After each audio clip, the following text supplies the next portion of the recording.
Assalamualaikum warahmatullahi wabarakatuh. Pemirsa MTA TV dimanapun Anda berada, alhamdulillahirrabbilalamin. Puji syukur kita aturkan kehadirat Allah Subhanahu wa Ta'ala.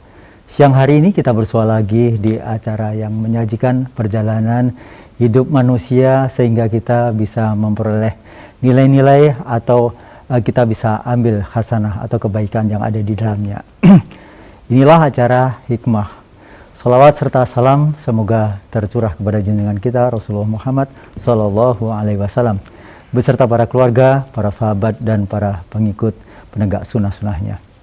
Pemirsa dimanapun Anda berada, mungkin 1 atau 2 tahun belakangan ini kita mengetahui bagaimana sepak terjang para relawan khususnya di masa pandemi COVID ini. Meskipun sebelumnya kegiatan-kegiatan ini juga sudah pernah dilaksanakan apabila seseorang itu menjadi seorang driver.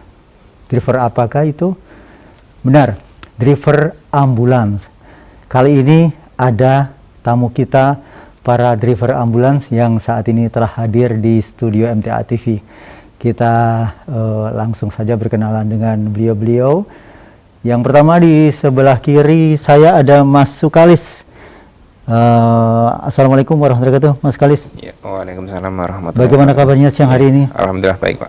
Ya, bagi Anda yang sering melihat tayangan Kilas Info Terpilih MTA TV, pasti tidak asing dengan beliau karena sering juga melakukan wawancara.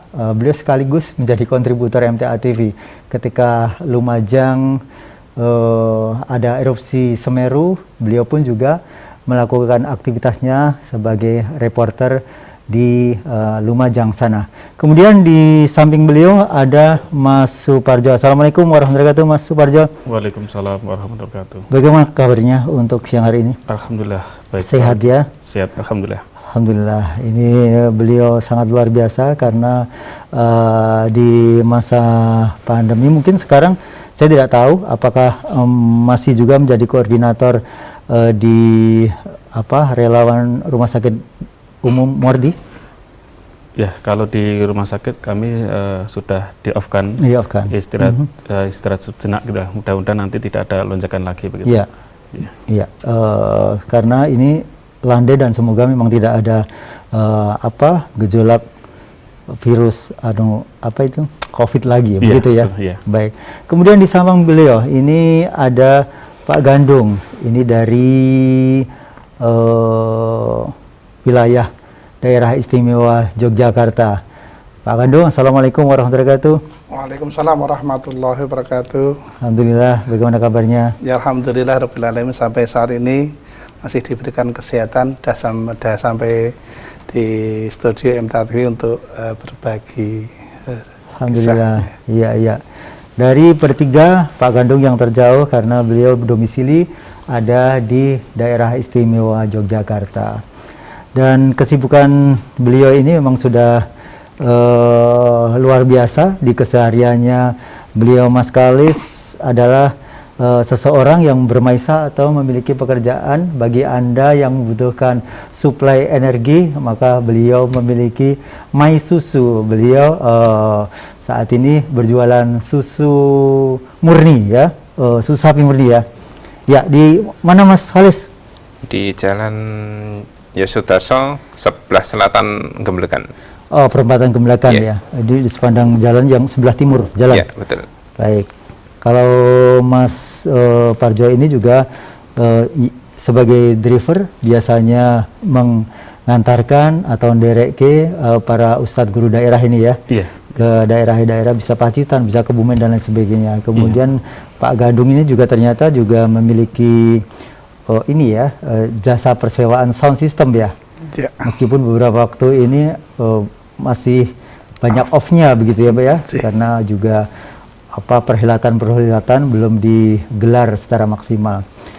Saya ingin mulai dari Mas Kalis dahulu tentang kesibukannya selain sebagai, karena menggunakan identitas SAR MTA, beliau juga sebagai anggota SAR begitu? Ya, betul Pak Rudi. Selain itu?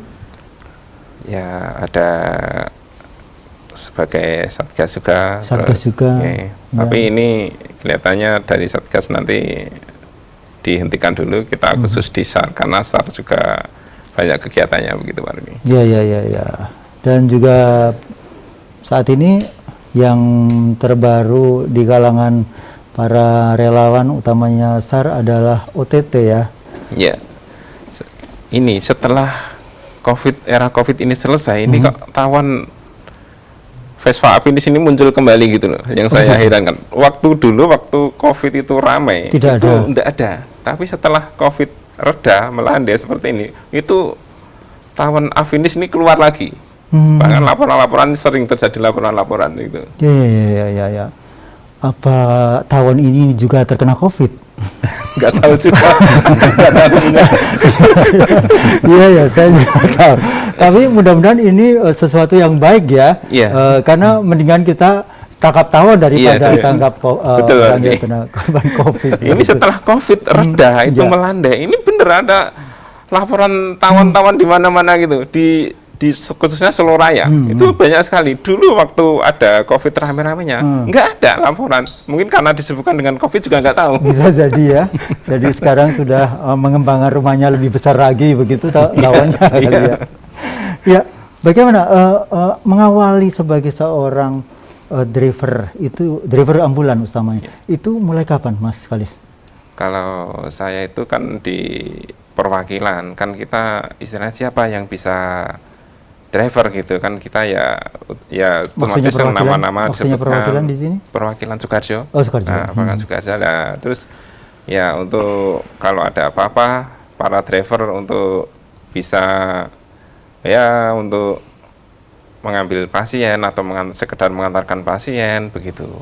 Awalnya begitu yang dari perwakilan Sukarjo. Terus lama-kelamaan kita ditarik ke pusat kalau ada kegiatan begitu. Awalnya begitu, sekitar 2 tahun yang lalu. 2 tahun yang lalu. Mas Farja bagaimana? Ya, kalau untuk pengantaran jenazah itu memang kan kita basicnya dari SAR ya. Pengantaran jenazah itu dulu sudah sering, meskipun nggak pakai armada ambulan begitu. Namun untuk akhir-akhir ini 2 tahun ini semenjak adanya pandemi virus ini kita dituntut itu gitu. Jadi kami sering pengantaran jenazah-jenazah itu. Waktunya juga kami nggak terbatas, kadang pagi, sore, malam, menjelang pagi itu kami nggak terbatas itu. Gitu. Jadi berarti sejak 2-3 tahun yang lalu mungkin? Kita sering sekali gitu 2 tahun ini. Kita hampir kewalahan. Di Mako itu ada 2 ambulan. Itu semua terpakai semua, setiap hari itu mesti terpakai, dan ditambah armada yang non ambulan itu juga ada. Memang untuk 2 tahun ini kita banyak sekali menggunakan armada ambulan. Dan kemudian sejak kapan SAR MTA khususnya Mas Farjo ini direkrut untuk ada di Muardi khususnya penanganan untuk ambulan ini? Kita mulai gabung di relawan Muardi itu awal-awal pandemi masuk di Solo. Awal-awal pandemi. Sekitar tahun 2020 bulan 3 kalau nggak salah. Ya, sekitar itu. Ya. Bisa sedikit mengerti mungkin apabila di waktu itu pemilihan rumah sakit Muardi mempercayakan atau mengamanahkan itu di keanggotaan SAR MTA? Ya, alhamdulillah dulu kita ya bisa ikut bergabung di Muardi. Itu ada salah satu dokter Muardi kenal dengan dokter klinik kita. Kebetulan beliau ngobrol-ngobrol begitu, membutuhkan relawan lah begitu. Lalu beliau dokter yang dari... Bisa disebut? Dokter Parwanti. Oh, Dokter Parwanti. Ya, kalau yang dari sana? Yang dari Muardi Dokter Wahyu yang sering... Oh, dokter forensik ya? Iya, dokter forensik. Beliau ngobrol-ngobrol gitu, intinya membutuhkan relawan yang berani begitu. Yang berani tentang ya giat itu gitu. Lalu beliau Dokter Parwanti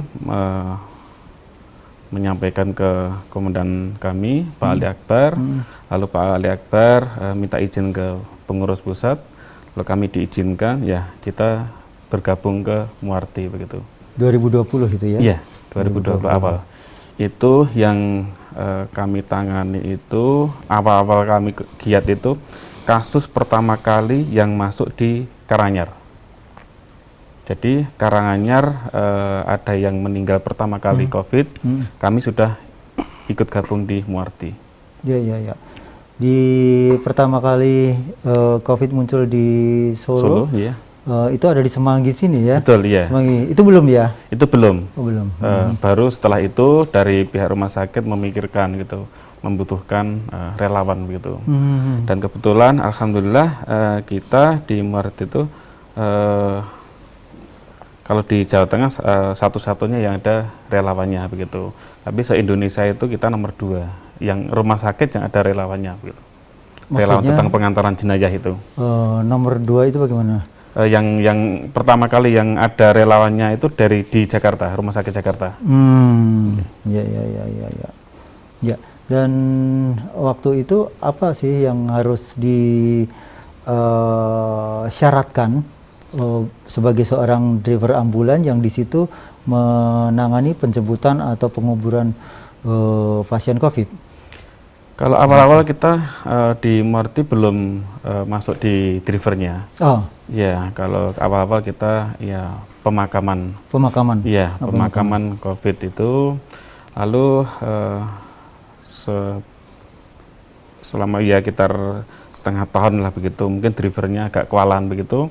Lalu kami diperbantukan, artinya kami diizinkan untuk menyupiri jenazah itu gitu. Dan Menyupiri ambulan maksudnya, bukan Iya. menyupiri jenazah. ya maaf, nyupiri armada itu, ambulan itu gitu. Iya. Pak Gandum, sebagai seorang driver ambulan utamanya, ini sudah dilakoni sejak kapan? Sebenarnya kalau saya memegang driver itu mulai posko Merapi waktu kemarin siaga 3 itu di perwakilan Jogja dibentuk di cabang Pakem.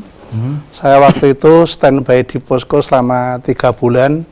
Jadi berarti 3 bulan lamanya saya tidur di Masjid Pakem itu ya dalam arti karena tidak ada sopir tetap ambulan, saya ada sementara untuk memegang kendali ambulan. Maksudnya tidak ada yang memegang sopir ambulan itu karena faktor apa? Takut, khawatir mungkin tertular COVID, atau memang memiliki maisah yang padat begitu, yang pekerjaannya memang tidak bisa ditinggal begitu, Pak? Kalau awal-awal dari 2020 awal itu kan COVID belum terlalu apa ya, jadi saya sebelum COVID saya sudah megang, jadi rekan-rekan karena Mama Aisyah ya. Kalau saya kan namanya swasta, kerjaan bisa saya atur, saya mau belanja malam atau pagi hari tergantung situasi mana yang kosong, saya bisa mengatur waktu, jadi kerjaan yang ngatur saya sendiri itu. Ya. Dan ketika waktu itu awal-awal diperbantukan ketika Merapi ya, erupsi Merapi. Waktu itu apa yang sudah memegang ambulan juga? Yeah. Dan bagaimana trafficnya pada waktu itu? Sering bekerja di malam hari atau memang setiap saat selalu siap siaga? Saya setiap saat selalu siaga, insyaallah. Dan itu ada di poskonya? Di posko Pakemnya itu. Oh, Pakemnya? Yeah. Begitu. Dan dari beberapa informasi yang dulu pernah juga saya dapatkan dari teman-teman saya yang ikut bantu di Merapi juga, bahwa ketika persiapan untuk melakukan evakuasi itu memang sudah ditata ya Pak ya. Yang naik itu harus lewat jalur mana, kemudian bagaimana trafficnya seperti itu Pak? Iya, dulu jadi sudah disetting ya, jadi dari tim SAR ada sendiri, jadi ya, nanti siapa yang penjemputan ke posko yang satu, kemudian kedua siapa, nanti yang harus mobil yang jemput pengungsi yang turun atau siapa sudah dikondisikan sendiri.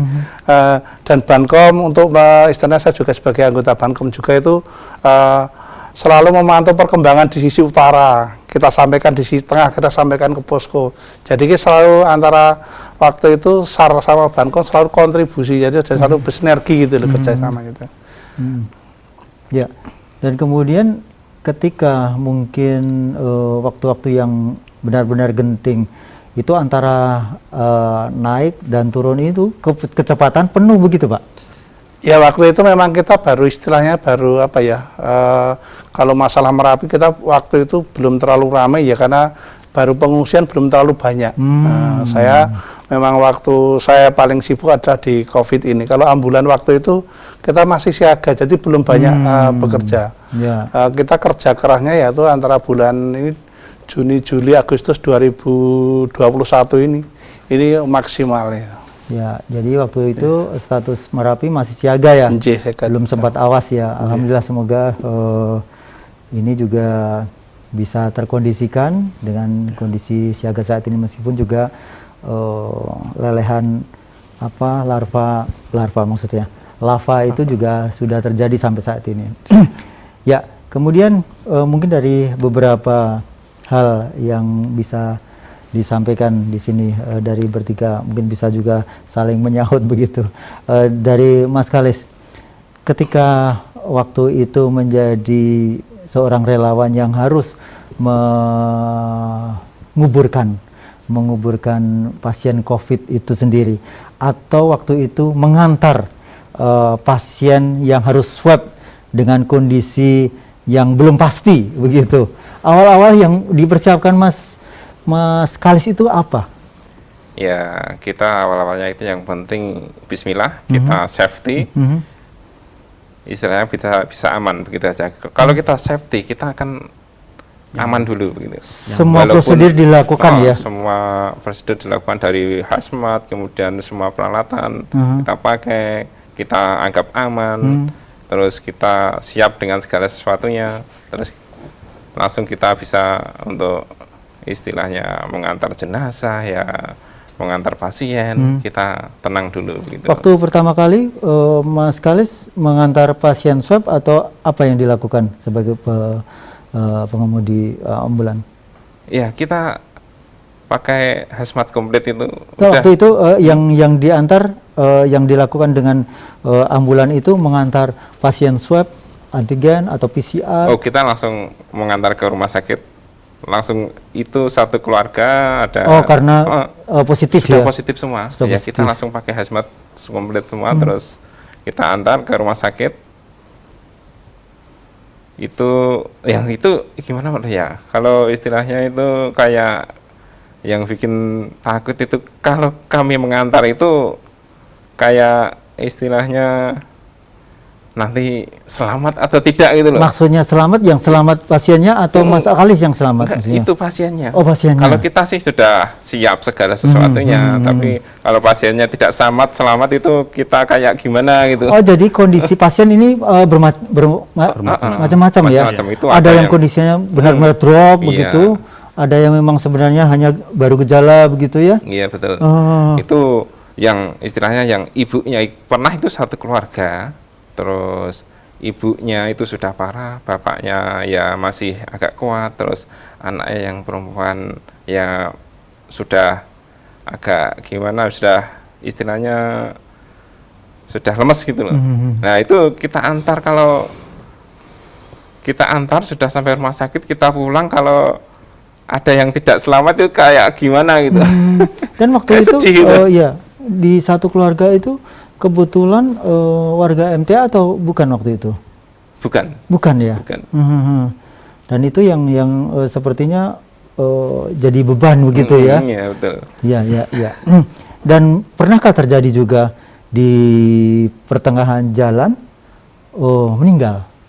Oh, kalau itu belum pernah. Ya, kalau itu belum pernah. Tidak terjadi. Pernah ya mengantar dari awal itu sehat-sehat saja, tapi setelah di rumah sakit malah tidak tertolong, itu yang bikin hati gimana gitu. Bikin sesak gitu. Betul. Harusnya bisa selamat malah tidak bisa. Pas rame-ramenya itu sekitar Juli lebatnya. Ya. Juli pertengahan Agustus. itu di Muardi itu sekitar yang meninggal itu sekitar 57 orang. Nah itu serame-ramenya itu, bahkan itu sampai sebenarnya kita ada 14 tim, tapi kita cuma tinggal 5 tim saja. Karena teman-teman yang lain Isolasi. ada yang ada isolasi, ada yang ngedrop, ada yang nggak enak badan. Akhirnya tinggal 5 tim saja. 5 tim itu dibagi 57 sudah 10 lebih itu. Kita harus mengantarkan jenazah. Nah itu pas sibuk-sibuknya itu bisa sampai dari pagi jam 9 bisa sampai jam 12 belum selesai.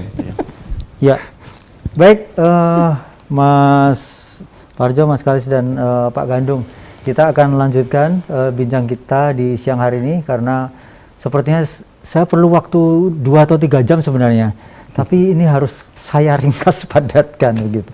Pemirsa dimanapun Anda berada, bagi Anda yang ingin bertanya, bolehlah kiranya bisa telepon melalui 02716793000, SMS WhatsApp ada di 08112553000. Namun sebelumnya kita ikuti jeda pariwara berikut ini.